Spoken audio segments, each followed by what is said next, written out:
Hello, bonjour. Je vais parler du prince Harry et de sa famille, Meghan Markle et les enfants, et ce dans le cadre du procès qui se tient en ce moment auprès de la Haute Cour de Londres, un procès intenté par le prince Harry au Metropolitan Office, c'est-à-dire à Scotland Yard et tout ça. Car si vous vous souvenez, j'avais fait une vidéo dans laquelle je disais que le prince Harry avait vu sa décision, sa demande d'être protégé par le Met Office lorsqu'il est présent sur le territoire anglais refusée. Et à l'époque, il avait même proposé de payer les frais pour sa protection. On lui avait demandé de venir avec sa propre protection privée. Or, ceux-ci ne peuvent pas avoir des armes sur le territoire anglais, chose qu'ils souhaitaient avoir. Ils ne pouvaient pas aussi avoir accès à certaines informations que Scotland Yard a sur les potentielles menaces contre le couple et sa famille. Donc vous savez qu'ils reçoivent beaucoup de menaces de mort et tout ça. Donc c'est un sujet assez important. Donc justement, le cas est présenté auprès de la Cour de Londres aujourd'hui. En tout cas, ça a été entendu. Et l'avocat du prince Harry dit en fait qu'il y a eu des dysfonctionnements dans la façon dont les choses se sont passées. Pas dans la décision qui avait été prise de ne pas lui accorder des gardes du corps. Enfin, que ce soit le Met Office qui lui fournisse ça.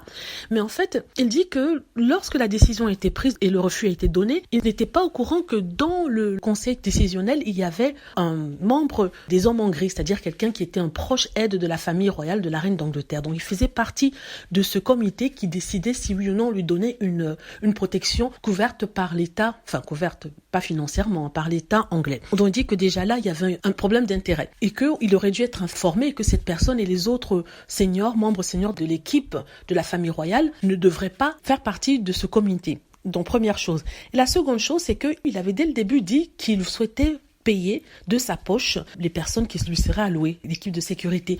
Or, il se trouve que sa proposition de payer, de soutenir financièrement ces opérations-là, lorsqu'il est sur le territoire anglais, n'avait pas été transmise au comité qui prenait la décision sur si on devait lui octroyer une protection policière par le Met Office, par Scotland Yard.